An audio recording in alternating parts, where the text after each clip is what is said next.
지난 시간에 저희들은 온, 처, 계라고 하는 우리가 불교 교리에서 가장 핵심적인 내용을 이루고 있는 오온, 12처, 그리고 18계나 6계 같은 계, 이런 것들이 아비달마 불교에서 어떻게 잘못 해석되고 있었는가, 이렇게 잘못 해석된 아비달마의 오온, 12처, 6계 이러한 개념들을 지금 중론에서는 비판하고 있다, 이런 이야기를 했었죠. 네. 다시 말씀드리자면 불교에서는 이 세상에 있는 존재가 무엇이냐, 그것은 무엇로 되어 있느냐, 이런 데 관심을 가지고 있는 종교가 아닙니다. 이 세상은 무엇로 만들어졌느냐, 무엇이 되어 있느냐, 그렇다고 해서 그런 문제들이 전혀 다루어지지 않고 있는 것은 아니로되, 부처님께서는 실제로 어떤 문제의식을 가지고 깨달음을 추구했는가, 부처님께서 가지고 있었던 문제의식은 우리는 왜 괴로운가, 이런 문제였던 것이죠. 우리는 살아가는데 우리의 삶에서 왜 괴로움이 나타나고 있는가, 굉장히 중요하죠. 그런데 알고 보니까 그 괴로움의 뿌리가 우리가 지금 나와 세계에 대해서 잘못 알고 있다는 것입니다. 그러니까 무지지요. 무지를 무명이라고 말하는 것입니다. 그러니까 불교를 통해서 우리가 깨닫는다고 하는 것은 지금까지 잘못 생각하고 살아왔던 나의 알물, 바른 알무로 전환시키는 것입니다. 그러면 뭐가 잘못된 알미냐? 우리는 모두가 다 내 밖에는 나와는 무관하게 세상이 있고 내 몸 안에는 나라는 놈이 자리 잡고 있다, 이런 생각을 한다는 것입니다. 그렇습니까, 안 그렇습니까? 여러분들이 그 생각을 하고 보는 것을 안입처라고 그럽니다. 안입처라는 건 뭐냐면, 보는 내 눈 속에는 보는 내가 들어있다는 것입니다. 여러분들은 사물을 볼 때 마치 눈 속에 내가 있다고 생각하고, 있는 것처럼 생각하고 보고 있다는 것이죠. 우리는 여기에서 불교가 맞냐 틀리냐를 말하기 전에 내가 과연 그렇게 하고 있는가를 생각해 봐야 됩니다. 그러니까 불교 공부를 할 때는 부처님의 말씀을 통해서 자신을 살펴야 되는 것입니다. 그렇지, 당신은 무슨 말을 하고 있습니까? 한번 들어봅시다. 우리가 보통 하는 모든 대화는 내 생각은 내 생각대로 있고 상대방 생각을 내 생각으로 판단하려고 하는 것이죠. 그렇지 않습니까? 그러고 나서 내 생각하고 같으면 맞소, 내 생각하고 틀리면 당신 틀렸어, 이렇게 말하잖아요. 지금 부처님과의 대화는 그런 식으로 해서는 안 됩니다. 그러니까 여러분들이 책을 읽는 것도 책 쓴 사람이 뭐라고 써놨는가 보자, 이렇게 읽는 거죠. 중론을 읽을 때도 용수는 무슨 이야기를 했지, 이렇게 읽는 거죠. 그러나 불교를 공부하는 우리들의 자세는 그런 자세를 가지고는 안 됩니다. 왜냐하면은 부처님이 깨달은 것은 우리 각자 모든 인간이 보편적으로 가지고 있는 구조적인 무명이에요. 구조적인 무지. 그러니까 너나 할 것 없이 알고 보니까 모든 사람들이 지금 모두가 다 그런 무지 속에 있더라는 것이에요. 무지 속에. 그러니까 이제 부처님께서는 당신이 뭔가 지금 잘못 알고 있습니다라고 이야기를 하고 있는데, 당신 생각은 뭡니까? 이렇게 우리가 이런 태도를 가지고 상대해서는 안 되겠죠. 자, 의사가 우리에게 당신에게는 이런 병이 있습니다 라고 알려주는데 당신은 어떤 견해를 가지고 있습니까? 이렇게 상대할 수는 없죠. 그럼 우리는 어떻게 해야 되죠? 의사의 말에 귀를 기울여야 되죠. 그리고 의사의 말이 과연 내 몸에서 같은 그 이야기를 하고 있는가를 봐야 되죠. 의사가 진단해보고 소화가 잘 안 되시는군요. 이렇게 이야기를 하면 아니요, 저는 소화가 잘 돼요. 그런 다음에 의사가 지금 잘못 짚은 거죠. 그러지 않겠습니까? 이런 것처럼 우리는 불교를 대할 때, 다시 말해서 불경을 읽을 때 내 생각 가지고 이 사람 좀 생각이 잘못됐네. 우리는 이제 어떤 책을 읽으면 자기 생각을 가지고 있기 때문에 비판적으로 보게 됩니다. 그래서 생각에 맞으면 그냥 받아들이고 안 맞으면 비난하죠. 비난하거나 비판을 합니다. 불교도 그렇게 하느냐? 이제 불교는 그런 식으로 받아들이지 마시고 부처님의 말씀을 자기에게 비춰보란 말이죠. 의사의 말을 내 자신에게 비추어서 그 말을 이해하듯이. 그렇죠? 배가 아프지요? 근데 배가 아프다는 이야기가 여러 가지 배가 아플 수 있죠. 소화불량으로 아플 수도 있고 뭐 다른 여러 가지 식중독으로 아플 수도 있고 여러 가지 증상이 있을 수 있어요.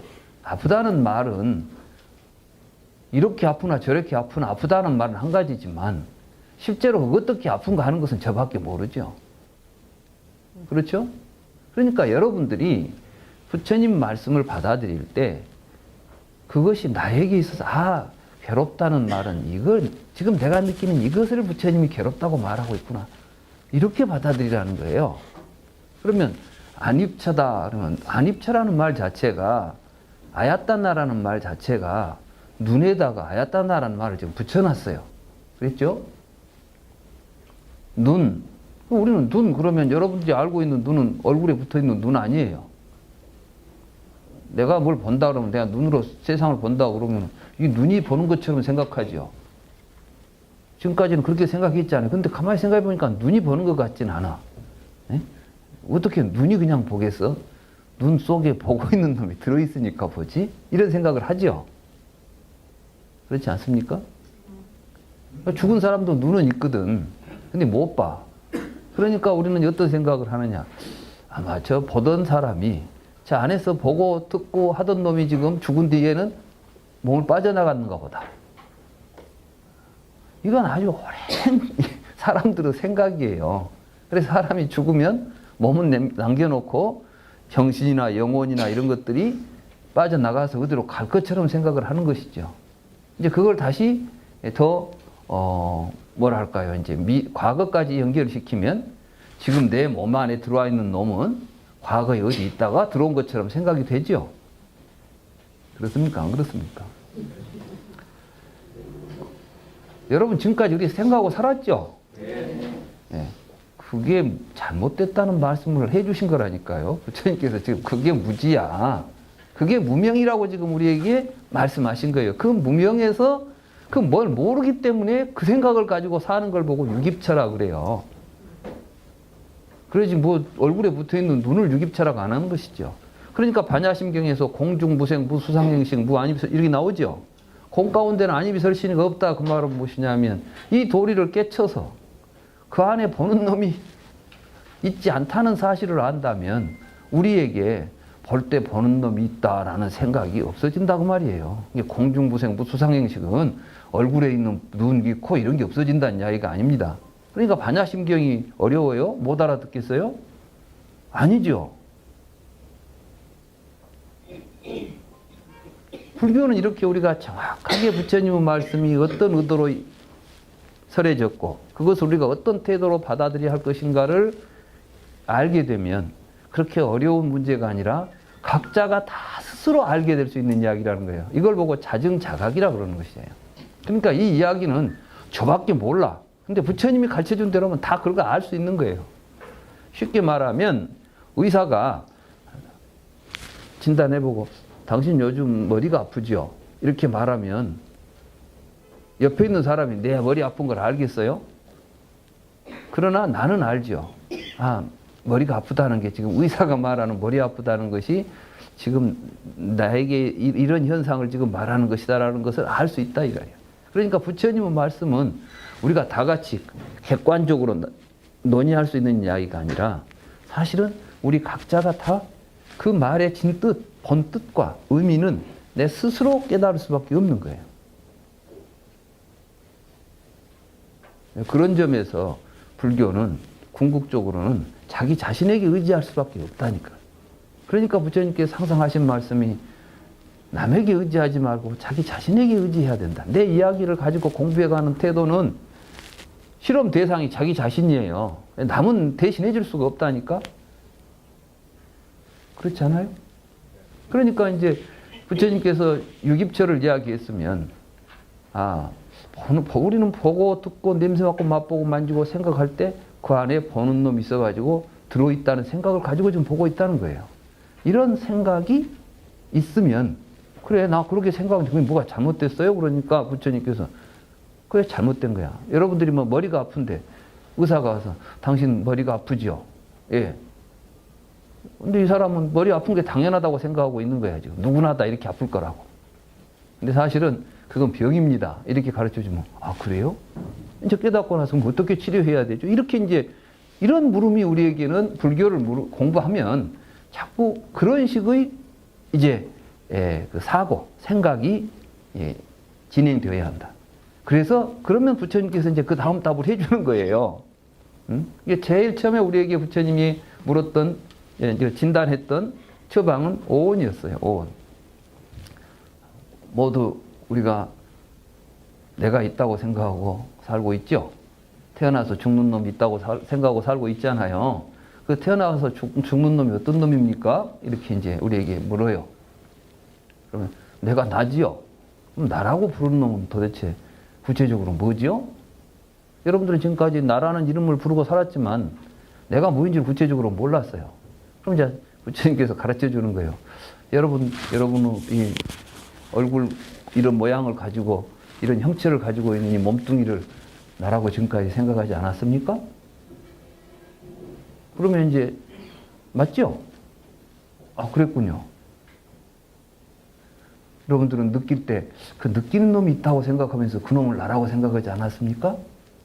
그랬죠? 생각하면서 생각하는 놈이 나라고 생각하지 않았습니까? 이렇게 말하잖아요. 이게 이제 오온인 거예요. 색수상 행식. 이 오온을 여러분들은 지금까지 나라고 생각하면서 이놈을 존속시키려고, 유지시키려고 계속해서 뭔가를 취하는 삶을 살았죠. 그게 이제 취예요, 취. 여러분들이 취를 연하여 유가 있다 그랬죠. 여러분들은 계속해서 이 몸을 갖다 나라고 생각하고 있고 그 나라는 존재를 계속해서 유지시켜주기 위해서 취하는 것이 여러분들은 음식이에요. 그죠? 근데 그 음식에, 그 자아를 취하는 음식에 4가지가 또 있더라는 거예요. 부처님께서 4가지가. 그 4가지가 하나는 이 몸뚱이를 나라고 생각하고 있으니까 계속해서 여러분들은 음식을 취하고 있는 겁니다. 배고프면 못 참죠. 그리고 이제 하여간 이 몸이 좀 이상하다 싶으면 신경 많이 쓰지 않아요. 나 오늘 큰일 났어. 왜? 막 몸이 이상해. 이제 내가 큰일 난 거야, 이 몸이 이상한 것이. 그런데 부처님께서 4가지 음식을 이야기했어요. 4가지 음식은 뭐냐면은 단식, 촉식, 의사식, 식식 이런 이야기를 했어요. 그 이제 단식, 촉식, 의사식, 식식이 뭐냐면 우리는 이 몸을 잘 유지시키기 위해서는 음식, 단식이라는 것은 씹어먹는 음식으로 이야기해요. 그러니까 입으로 먹는 음식을 단식이라고 그럽니다. 이게 덩어리 단자라 그래가지고 빵덩어리든 떡덩어리든 밥덩어리든 우리는 그런 걸 덩어리를 먹고 살지 않습니까? 그래서 이걸 보고 단식이다 이렇게 말하고, 그 다음에 촉식이라는 것은 이 몸을 가지고 살아가면서 우리는 계속해서 뭔가 경험을 한다는 겁니다. 근데 경험이 여러분들의 자아를 또 키우는 자양분, 음식 역할을 한다는 거예요. 그러니까 여러분들은 사실은 경험에 의해서 느끼고 생각하는 이런 일들이 벌어지죠. 촉식이라는 건 경험을 의미하는 겁니다. 그러면서 여러분들은 의사식이 있어요. 의사라는 건 뭐냐면 여러분들은 이제 그런 경험을 하면 여러분들이 어떤 의지를 가지고 뭘 하려고 하는 생각을 하는 거죠. 생각하고 뭘 행동하려고 해요. 이런 걸 보고 의사식이라고 합니다. 그리고 식식이라는 것은 분별합니다. 그러니까 여러분들이 뭔가를 나와 세계를 크게, 밖에는 세계가 있고 안에는 내가 있다는 생각을 가지고 밖에 있는 것들을 이렇게 구분하고 분별하게 되면 그것이 자양분이 돼가지고 계속 여러분들의 의식이 자라나는 겁니다. 그러니까 오온이라고 하는 것은 계속해서 성장을 하고 있어요. 태어나서 여러분들은 몸도 계속 성장했죠? 여러분들의 감정도 계속해서 성장했죠? 여러분들의 생각도 자라났어요. 여기에 핵심이 되는 것을 보니까 그것을 전체적으로 종합하면서 커가고 있는 게 있습니다. 이게 뭐냐면 식이에요, 식. 그러니까 여러분들은 의식이라고, 우리 이제 그걸 전부 의식이라고 부르죠. 그럼 여러분들이 이 세상에 대해서 분별하는 것을 의식이라고 그러는데 그 의식의 종류를 보면 그 의식에는 지각으로 분별하는 의식도 들어있습니다. 이게 색이에요. 눈으로 보고. 그 다음에 여러분들은 느낌의 의식도 들어있습니다. 쉽게 말하면 여러분들은 저건 빨갛다, 푸르다, 크다, 작다리 눈으로 보이는 형색들을 보고 분별하죠. 이거는 이 식의 색이 지금 그 대상으로서 지금 그 일을 하는 그 색, 그 요소가 들어있는 겁니다. 여러분들은 그걸 보고 저거는 아름다운 거야, 저거는 더러운 거야, 깨끗한 거야, 이렇게 미추나 이런 것들을 구분하죠. 그것도 누가 합니까? 사실은 의식의 대상으로서 존재합니다, 이제 여러분들은. 그럼 여러분들에게 저것은 미운 거야 라고 여러분들이 이미 의식이 가지고 있으면은 그놈을 접촉하는 순간 여러분들한테 어떤 생각이 나요? 기분 나쁜 생각이 나는 거예요. 그죠? 여러분들은 똥 그럼 더럽다고 생각하죠. 그러니까 탁 똥 소리만 들어도 안 봐도 여러분들은 기분이 나빠버려요. 누가 똥 이야기, 밥 먹을 때 왜 똥 이야기를 해? 뭐 이런 이야기 하잖아요. 그런데 이제 실제로 농사꾼들, 농사 짓는 사람들이 똥은 더럽다고 생각 안 해요. 이 사람들은 옛날에는 똥도 나무집에 가서 안 넣었어요. 옛날에 농사 짓는 집에서는 똥도 나무집에서 안 넣는다니까. 왜냐하면 아주 이게 중요한 걸음이니까. 그래서 자기가 소중하게 생각하고 소중한 경험을 통해서 식이 형성된 사람에게는 사실은 전혀 다른 거예요, 그게. 이해가 되시죠? 그러니까 이 식이라는 것은 여러분들 속에 본래부터 들어있는 정신덩어리, 영혼이 아니라 이렇게 삶을 통해서 만들어지고 있더라는 겁니다. 부처님은 그걸 정확하게 통찰하신 거예요. 우리는, 그럼 부처님은 그렇게 살고 우리는 그렇게 안 살았느냐? 아니에요. 부처님이나 우리나 똑같이 살아왔던 것이죠. 그런데 우리는 그것을 스스로 자신을 통찰해서 내가 이렇게 살고 있었구나라고 하는 자기 삶의 진실을 부처님은 보셨고, 우리는 생각대로 살지 진실대로 살지 못하고 있다는 거예요. 자기 생각대로. 그 자기 생각이 잘못된 지식이죠. 잘못된 암. 그래 불교에서 가장 중요하게 생각하는 것은 바른 알입니다. 이걸 보고 무명,명이라고 그래요. 명. 그러니까 무명과 명. 우리가 지금 12연계에서 무명이 있잖아요. 무명.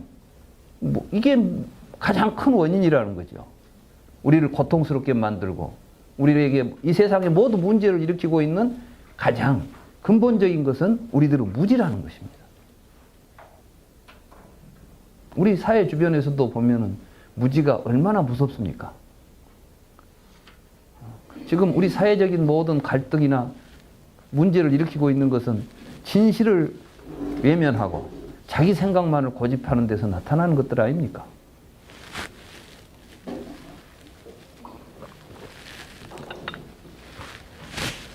그런데 오늘 5가지 물질, 정신이라고 해가지고 5가지 요소인데 이것은 뭘로 되어 있고 저것은 뭘로 되어 있다. 이런 식으로 설명을 해버리면 불교 이해가 제대로 안 되겠죠. 여러분 지금까지 불교 공부 많이 하셨을 거예요. 오온에 대한 이야기도 아시고 육근, 육경묘, 12처, 18개 이런 이야기 많이 들으셨을 거예요. 12연기도 들었을 것이고 사성제 이야기도 들었을 것입니다. 그렇지만 이런 식으로 여러분들이 그걸 받아들이고 공부한 적은 없었을 거예요. 그러니까 아무리 부처님의 말씀이 있어도 이걸 올바로 이해하고 그걸 공부하지 않으면 사실은 큰 의미가 없는 것입니다. 이것이 아비달마 불교가 했던 일이에요. 아비달마 불교는 부처님 말씀을 이리 뒤집고 저리 뒤집어서 별걸 다 했지만은 그걸 전부 다 언어적으로 분석하고 개념적으로 쪼개고 그 다음에 이제 시간과 공간 속에 배열하고 이것이 이런 식으로 이리가 세상에 나타난다고 이론을 만들고 그러면 이제 그것은 나무 이야기죠. 잘 모르겠어요. 나는 아무리 생각해봐도 그렇게 되는지는 모르겠는데 깨달으신 분이 그렇다고 하니까 그런가 보다. 그건 마치 최초에 하나님이 천지를 창조했다는 이야기나 다를 바가 없는 이론인 것입니다. 부처님은 그런 걸 우리에게 가르쳐 주려고 한 게 아니라 누구나 다 깨달을 수 있는 이야기를 한 것입니다. 그리고 우리는 누구나 다 깨달을 수 있다는 것입니다. 이게 불성을 가지고 있다는 거예요. 불성이라면 깨닫는 성질 아니에요. 붓다는 깨달은 사람이니까. 누구나 다 깨달을 수 있다는 거예요. 그게 뭐 그렇게 어렵습니까? 그런데 불성이 있다 그러니까 또 불성을 또 바깥에 있는 존재로 외재화시킵니다. 그래가지고 불성이라는 놈이 우리 사람 몸속에 전부 하나씩 들어있는가? 그럼 불교에서는 영혼을 또 불성이라고 부르는가? 우리에게는 이 불성이라는 아주 신묘한 영혼이 하나씩 들어가지고 그것이 발현만 되면 막 엄청난 신통력이 나오는가 모르겠다. 내가 그걸 모르고 있으니까 지금까지 신통력이 없는가 보다. 그놈을 찾아보자. 이런 식으로 공부를 한다면 이게 되겠습니까? 불교 공부해서 달라지는 것은 여러분들에게 지금까지 모르고 있었던 사실을 알게 되는 것 뿐이에요. 그리고 알게 되면 그 알매 기초에서 살게 되는 것이죠. 우리의 삶이라는 것은 기본적으로 알매 기초하기 때문에 그렇습니다. 여러분들은 지금까지 우리의 삶이 알매 기초하고 있다는 사실조차도 모르고 살았던 것이에요. 그러나 여러분들의 삶을 분석해 보면 여러분은 여러분 나름대로 알고 있는 것들이 있는 거예요. 누가 그런 이야기 하지 않습니까? 아는 만큼 보인다고. 근데 아는 만큼 보이는 것이 아니라 아는 대로 보이는 거예요. 응? 아는 만큼 보이는 것이 아니라 아는 대로 보여. 모르면 모르는 대로 보이는 것이지. 그러니까 바르게 알면 바르게 보이고 잘못 알면 잘못 보이는 거죠. 부처님께서는 바르게 보자. 근데 온 이런 게 이제 그래서 여기는 이제 보는 지각작용이 마치 보는 놈이 있어갖고 본다는 생각을 하니까 보는 놈이 있어서 보는 게 아니다. 그러면서 이제 본다는 현상 이런 것들을 우리가 분석해 보면 사실 이 문제는 이제 조그마한 문제가 아니에요. 이렇게 우리가 생각을 좀 바꾸어서 보게 되면 여러분이 세상을 볼 수 있다는 사실이 그거 하나 가지고 한번 생각을 해봅시다. 여러분들은 왜 세상을 볼 수 있을까요?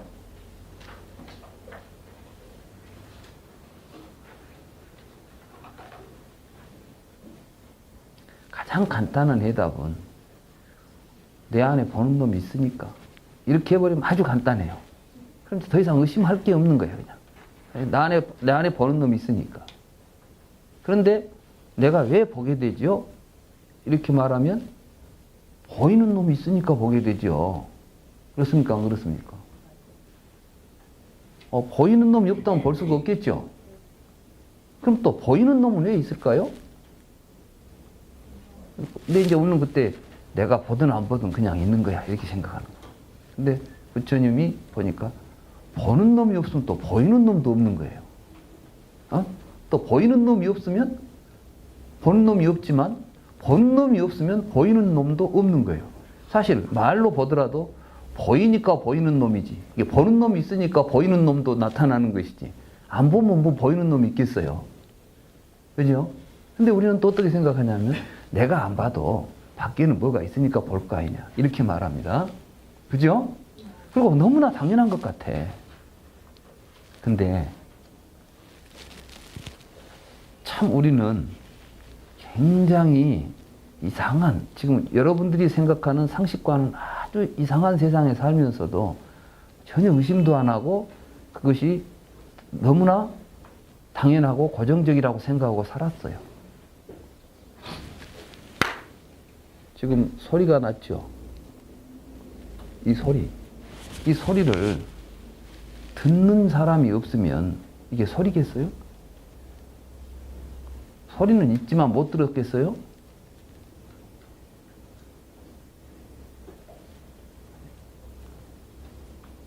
이 세상에 존재하는 모든 것들은 사실은 그것을 지각하지 않으면 어떠한 형태나 어떠한 의미도 없습니다. 그럼 그거 없냐? 없지 않아요. 이 세상은 없는 것도 없고 있는 것도 없어요.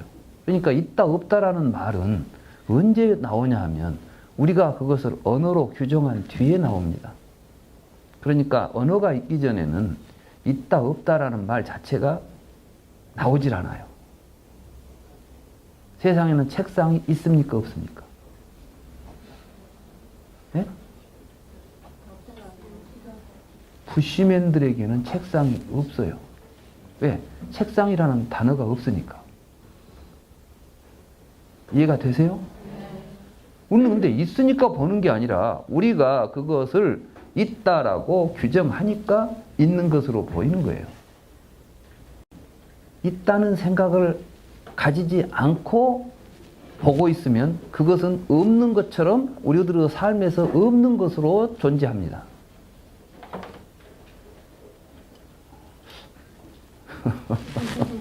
이해가 잘 안 되세요?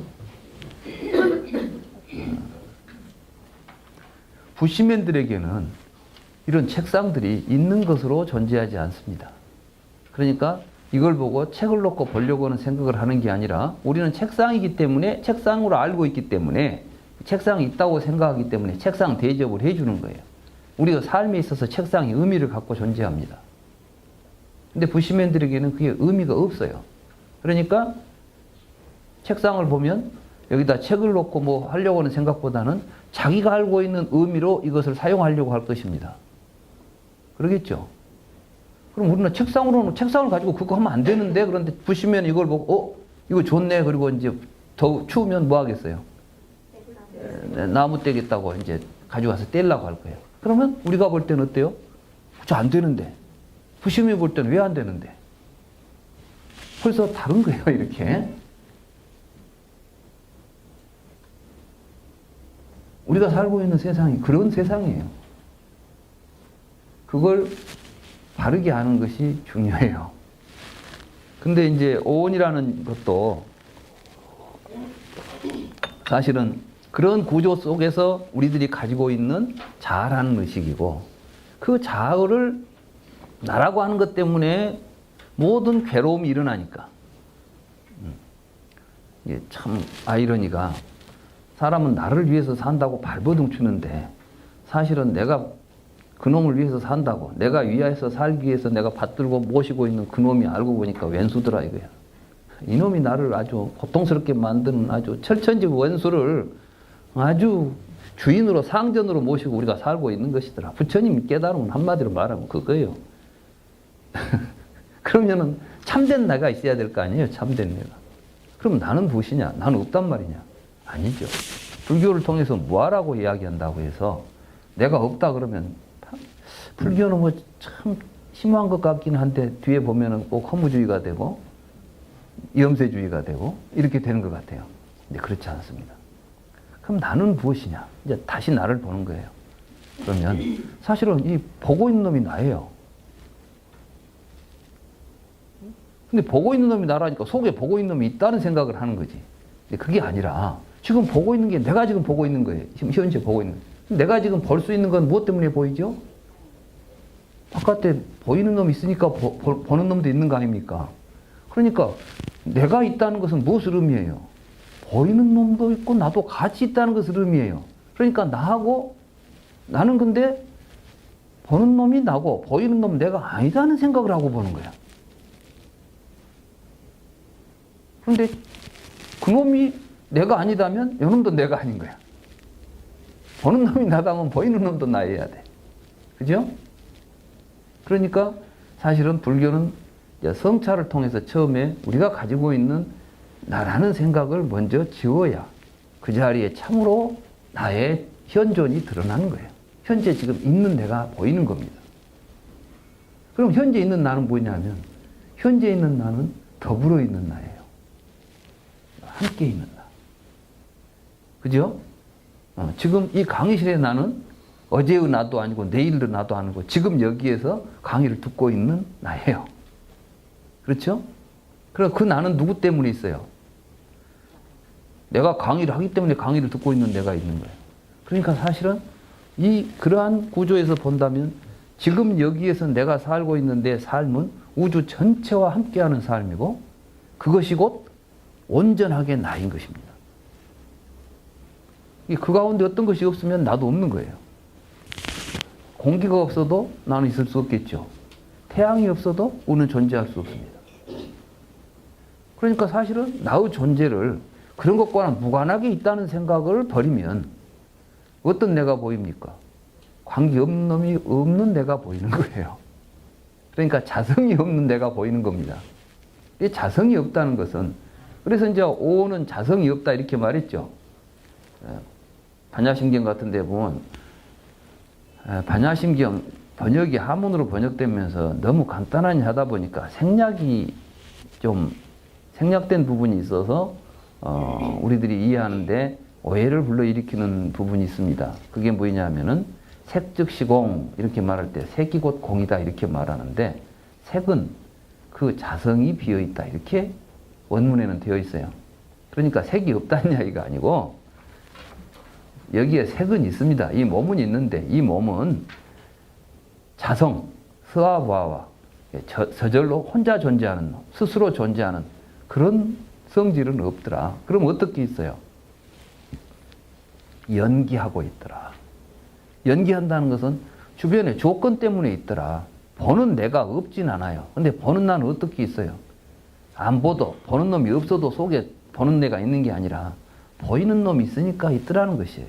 그러니까 나라고 하는 참모습은 이게 공이 곧 나의 참모습이에요. 불교에서 우리는 오해해서는 안 되는 것이 무아나 공이라고 해서 나를 부정하는 이야기가 아니라 우리가 잘못 생각한 나를 배제하면 거기에 실로 참다운 내가 드러나게 되어 있습니다. 이걸 보고 파사현정이라고 그래요. 파사현정. 그런데 그걸 또 나라고 말을 붙이는 순간 언어적으로는 나는 무하고 반대되는 말이죠. 남하고 반대가 돼. 그러니까 나라는 말을 세워 놓으면 나 아닌 놈이 또 있게 돼요. 그래서 나라는 놈을 철저하게 없애버리면은 나 아닌 것이 없게 되니까 여기에는 언어가 들어갈 자리가 없는 거예요. 그래서 이런 걸 보고 언어도단이라고 그래요. 언어도단. 다시 말해서 말끼리 미치는 것이 아니다는 것이죠. 그러니까 무아나 공을 이야기할 때는 그 뭐 비어있다는 우리에게 이야기를 통해서 여러분들이 깨달아야 돼요. 여러분들이 알고 있는 개념으로 해석하지 말고 여러분들에게 나라고 지금까지 생각했던 놈 없죠? 이렇게 말하면 예, 없습니다. 그럼 나는 누굽니까? 그럼 잘 살펴보세요. 이제 내가 누군가. 어? 아, 나라고 한 놈은 없이 내가 있구나 지금. 지금 여기 내가 있잖아요. 그 나를 정확하게 바라볼 줄 아는 것. 거기에서 살아가는 것이 열애의 삶이에요.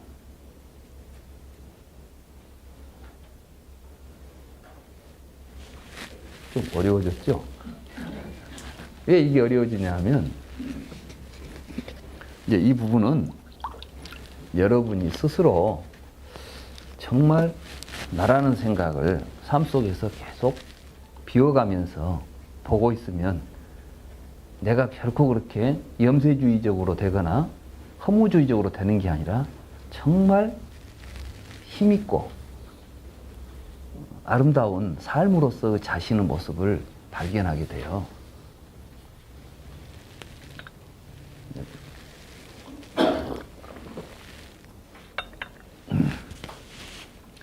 아무튼 이제 그 과정에서 부처님이 말씀하신 게 오온을 설명하다 보니까 오온에 나라는 생각이 일어나는 보다 더 근원적인 바탕이 있어요. 그게 뭐냐면 유깁처인 거예요. 유깁처. 그러니까 볼 때 여러분들은 보고 듣고 냄새 맡고 맛보고 만지고 생각할 때 이미 그 안에 내가 들어있다는 생각을 하고 있었던 것이에요. 이 생각으로 보고 있으면 계속해서 생사가 일어나게 돼 있다는 것이죠. 그런데 그것이 무명이니까 무명으로부터 비롯된 헛된 잘못된 생각이니까 무명이 사라지면 그 생각 사라지는 것을 보고 육입이 사라진다 이렇게 말하는 거예요. 그런데 육입이 멸한다 그 말을 육군하고 동일시해 놓으니까 그러면 육군도 사라진다. 아 열반의 경지에 가면 이 몸도 떠나버리고 뭐 그런데 뭔가 열반에 들어갈 놈이 있어야 되잖아요. 열반에 들어갈 놈이 뭐 있어야 되니까 여기다 이제 뭐 이상한 이제 실체를 하나 만들어야 돼요. 그래서 이제 뭐 뿌드갈라라는 말도 쓰고 뭐 여러 가지 말을 쓰고 중음신이라는 말까지 만들어내고 해가지고 아비달마 불교가 이제 아주 복잡한 그 윤회 이론, 해탈 이론 이런 것들을 만들어냈던 것입니다.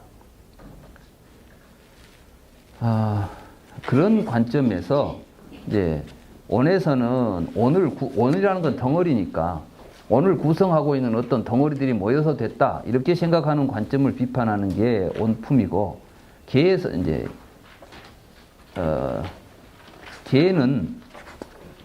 계에 보면은 뭐가 있냐면은 이제 특징. 왜 계는 특징을 이야기하냐 하면 그러니까 사실은 이 부분을 사람들이 이제 이 중론을 해석하시는 분들도 원처계에 대한 그 개념이 정확하게 잘 안 돼 있어요. 특히 계에 대해서 그렇습니다.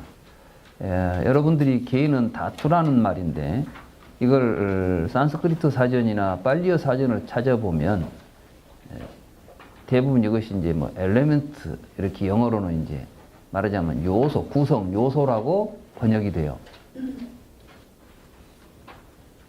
근데 이건 굉장하게 잘못된 해석입니다. 그러면 왜 사전에서 이 말을 엘레멘트라고 번역을 했을까요? 그것은 아비달마 불교에서 이 계를 그런 식으로 이해를 했어요. 그러니까 이 세상에 여러 가지 존재를 구성하는데 말하자면 지수, 화풍, 공식 있잖아요. 그러면 이것은 우리 인간을 보면은 우리 몸은 지수, 화풍 4대로 되어 있고 일정한 공간을 차지하고 있죠. 거기에다 의식이 들어있죠. 그러니까 이 5가지 요소가 결합된 게 인간이다. 인간을 구성하는 6가지 요소가 6개다. 이렇게 설명을 하는 거예요. 그러니까 이제 엘리멘트적으로 설명을 했죠.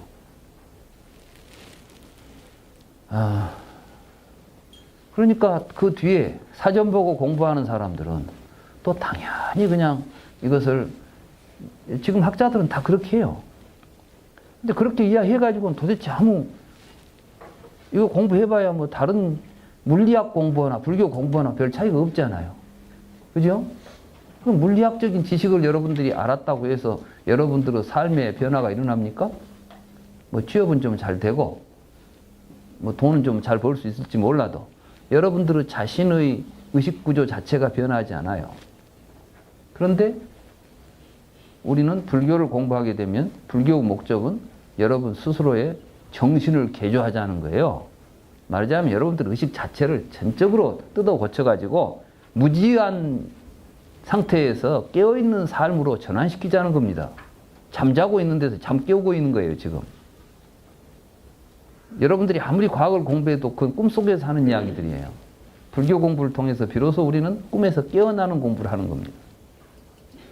그런데 육교를 그렇게 엘레멘트로 해석해가지고는 꿈속에서 불교를 또 꿈꾸고 있는 것들이에요. 지금 우리 주변의 불교가. 그래서 불교를 바르게 이해해야 하는 것이다. 그러기 위해서는 계의 의미를 올바로 이해해야 됩니다. 부처님께서는 유유상종하는 것이 계다 그랬어요. 유유상종한다는 것은 뭐냐면 우리는 어떤 것을 이야기할 때 어떤 같은 종류끼리 구별해가지고 이렇게 경계선을 그어 놓습니다. 그죠? 계. 본래 이제 계라는 것은 다투라는 것은 이렇게 서로 다른 층위를 이야기해요. 층위. 그러니까 이제 지계, 공계, 천계 이렇게 하면 이제 그 브라만교에서 처음에 저기 우파니샤드나 그 앞에 이 베다에 보면은 신들이 3개의 신이 있다 그랬어요. 그러니까 3개라는 개념은 세계의 세계가 있는데 첫째는 지계, 땅이 땅 위의 세계가 있습니다. 그 다음에 허공의 세계가 있습니다. 또 인도인들은 허공 위에가 천상의 세계가 있다고 생각했죠. 그러니까 세 개의 세계가 있어서 이걸 보고 지계, 허공계, 천계 이렇게 해서 3계라고 이야기하는데 부처님은 그 세 개를 오히려 3계 개념을 다르게 해석하죠. 바깥에 있는 외제하는 이 칭의 개념으로 이야기하는 것이 아니라 우리들의 의식의 측면에서 계를 설정해줘요. 이게 뭐냐면은 색계, 욕계, 색계, 무색계 이런 거 있죠. 그러면 이 계라는 것은 뭔가 이렇게 무엇을 이렇게 경계를 짓는데 그 계를 통해서 우리가 뭘 하게 되느냐면은 분별을 하게 돼요. 식이 경계를 나누는 거죠. 여러분들은 의식이 없으면 경계가 안 나눠집니다. 그리고 경계를 나눌 때도 바깥에 경계가 있어서 나누는 것이 아니라 여러분들이 가지고 있는 식에 의해서 경계를 나누는 겁니다. 말하자면 부시맨들은 책상이라는 가구가 없죠. 그러니까 책상을 보면 가구에 넣겠어요? 땔감에 넣겠어요? 부시맨이 볼 때는 이건 땔감계에 속하는 거예요. 말하자면 이 가구하고는 아무 상관없는 거예요. 자기가 보는 책상 이 뭐랄까요? 이 문방구하고는 상관이 없는 거예요. 이게 지금 제 이야기가 무슨 이야기인지 알겠어요? 경계를 지우는 것은 밖에 경계가 있어서 지우는 게 아니라 우리가 갖고 있는 식을 가지고 경계를 짓는 겁니다. 그러니까 식이 나타나지 않으면 경계가 나타나지 않는 것이에요. 이 세상은 본래 경계가 없습니다. 그런데 그 경계를 만들어내는 게 식이죠. 그 경계를 식이 만들어낼 때 뭘로 만들어내냐면 명색으로 만들어내요. 개념과 형태를 가지고. 그리고 말하자면 특징을 가지고 나누기를 한다는 것입니다. 그런데 우리는 마치 책은 이런 특징을, 책상은 책을 놓고 볼 수 있는 특징을 가지고 있다. 그러니까 책상이다. 그러면은 책상이 특징을 가지고 있는 것처럼 생각하고 그것은 밖에 있는 그 성질을 가지고 그렇게 존재하는 것들이 있고 우리는 그것을 종류대로 우리가 잘 구분해내면 된다는 생각을 하죠. 지금까지 철학이 다 그거 했어요. 서양 철학에서 범주론이라는 게 다시 알고 보면 이렇게 분별해서 어떤 것을 이 개념적으로 구별해내는 작업이 범주론입니다. 이것은 아리스토텔레스 이후에 서양 철학의 가장 기본적인 철학적 방법론이었어요. 그런데 이제 불교에서는 그 범주로서 규정되는 사실들이 외지하지 않는다는 겁니다. 밖에 있지 않고. 그걸 만들어내고 있는 의식구조가 연기하고 있는 식이라는 겁니다. 그러니까 얼마나 획기적입니까? 지금 불교를 철학적으로 이야기한다 하더라도 아직까지 이런 식의 철학을 한 철학이 세상에는 없습니다. 저는 학교에서 철학을 가르치고 또 기본적으로 일반에 대해서는 제가 학부에서 철학과를 다녔기 때문에 뭐 이런저런 동서 철학에 대해서 뭐 겉핥기 식으로라도 그게 어떤 내용인지는 알아요. 내가 구체적으로 더 전문가적인 지식은 없을지라도. 그런데 어떤 것을 봐도 아직까지 불교처럼 이렇게 철저하게 그 근본에 대한 그 뭐랄까요 통찰을 한 철학이 없습니다. 근데 이제 비로소 현대 철학에 들어오면서 굉장히 불교적으로 다가오고 있어요. 그러니까 현대 철학이 어려워요. 실존 철학부터 이제 방향이 틀어졌어요. 서양 철학도. 그래서 현대 철학은 어렵습니다. 프랑스 철학, 데리다는 막 해체를 막 이야기하죠. 해체가 뭘 막 해체하자는 거야. 사실은 데리다의 해체 개념을 잘 들여다보면 개념을 해체하자는 이야기라는 거예요. 관념을 해체하자는 이야기. 우리는 지금 무엇을 개념화시켜가지고 그 고정된 하나의 틀로서 보려고 하는데 이 세상에는 그 개념에 의해서 규정되는 똑같은 것은 아무것도 없어요. 우리가 책상 그러면 책상은 하나는 단어인데 세상에는 똑같은 책상 하나도 없어요. 근데 똑같은 말로 쓰니까 책상은 같다고 생각하고 사는 거예요. 이런 식이야. 그러니까 우리는 이미 사실 우리가 보고 있는 세상은 개념에 의해서 규정되는 것이 아님에도 불구하고 우리는 언어가 개념으로 형성되어 있고 그 개념을 통해서 언어적으로 생활하고 그것을 실제화하고 하다 보니까 그 속에 빠져서 사실을 못 보죠. 그것이 이제 절대화시켰을 때 합리주의가 나타나요. 언어적으로 논리적으로 맞으면 옳다는 판단을 하게 되죠. 근데 그런 판단들이 결국은 인간을 상당히 이제 고통스럽게 만들죠. 그래서 여러분들이 지금 하고 있는 이 불교는 단순한 종교가 아니에요. 어떤 사람은 나보고 이 교수는 불교를 철학으로 만들었다고. 내가 철학적으로 해석한다는 거예요. 불교는 아주 심오한 종교인데 아주 하찮은 철학으로 나를 불교를 갖다가 전락시키고 있다고 그런 비판하는 분이 계시더라고요. 그래서 내가 하찮은 철학이 아니라 가장 고귀한 철학이라는 것을 여러분들에게 말씀드리는 거예요. 나는 불교를 철학적으로 해석한다는 이야기에 대해서는 절대 내가 스스로 부정하지 않습니다. 나는 스스로 그렇게 이야기를 합니다. 그럼 철학이 뭡니까? 철학은 진리를 추구하는 것입니다.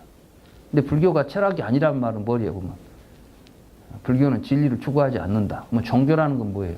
종교는 신념이에요. 그럼 불교는 무조건 맹목적인 신념을 가르칩니까? 그것이야말로 불교를 못 오가는 말입니다. 불교는 기존의 종교와는 다릅니다. 기존의 종교는 우리가 알 수도 없고 볼 수도 없는 것에서 믿어라고 말했죠. 부처님은 깨닫지 못한 우리에게 스스로 깨달아서 보라고 이야기하는 것입니다. 어떻게 이게 다른 종교와 같습니까? 그래서 이제 개에 보면 우리가 바깥의 어떤 것을 서로 분류할 수 있는 요소로 이것은 이것이고 저것은 저것이다고 요소로 분류할 수 있는 것은 각자 우리가 분류되는 법이 어떤 특징을 가지고 존재하기 때문이다라고 지금 주장하는 것이죠. 이런 것들에 대해서 어떻게 특징을 가진 것이 있냐 이 말이에요. 그러면 무엇이 특징을 가지고 있다. 책상이 책을 놓을 수 있는 특징을 가지고 있으니까 책상이다 이렇게 이제 말하는 것 아니겠어요? 우리는 지금까지 그렇게 살아왔죠. 그럼 한번 생각해 봅시다. 여기다 밥을 넣고 먹으면 어떻게 됩니까? 여기다가 입을 놓고 들어 누우면 뭐가 됩니까? 이건 이 책상입니까? 법상입니까? 침상입니까? 뭐 이게 무슨 특징을 가지고 있다는 말이 되는 이야기입니까 지금? 우리는 지금까지 너무 당연하게 책상은 특징을 가지고 있고 뭐 시계는 시계의 특징을 가지고 있고 이렇게 말하지만 사실은 그건 전부가 다 이 우리들의 의식에서 분별해서 일어나는 구조인 것인데 그걸 모르고 지금 있다는 거예요. 그래서 개는 그런 게 아니다는 이야기만 합니다. 여기서는. 그러나 개에 대해서 좀 더 이제 그런 구체적인 이야기를 하지 않죠. 그래서 이제 한번 개의 고찰 한번 읽어봅시다. 허공의 모습 이전에는 그 어떤 허공도 인정되지 않는다. 그러니까 우리가 허공이라고 하는 것은 허공이라고 하는 어떤 형태적인 인지를 통해서 이런 허공이라는 인지를 통해서 허공이라는 말을 붙이고 있는 것이지 허공이 먼저 있어가지고 허공이라는 특징을 가지고 있는 허공이 어디 있는 것 아니다는 이야기예요. 자, 허공이 있는지 없는지 한번 봅시다.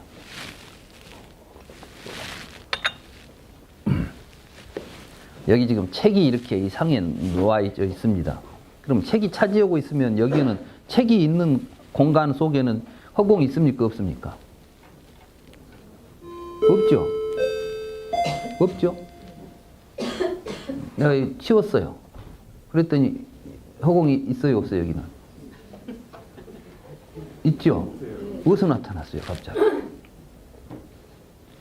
허공이 있어가지고 책을 놓으니까 허공이 도망가 버리고 책을 치우니까 허공이 나타납니까? 그런데 이런 걸 갖다가 육계 속에 지수화풍 공식 가운데 공간도 실제화 시켜놓은 거예요.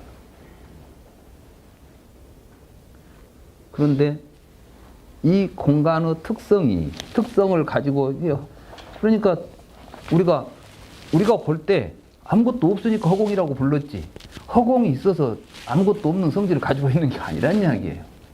이런 식이에요. 그래서 이제 그것이 어떤 것이든. 근데 만약 허공이 모습이 이전에 있다면 그 허공은 모습이 없는 허공이 있어야 돼요. 그래가지고 그 모습을 가지고 있어야 돼. 그것이 어떤 것이든 특징 없는 존재, 모습 없는 존재는 어디도 보이지 않는다. 모습 없는 존재가 없다면 모습은 어디에 나타날 수 있겠냐?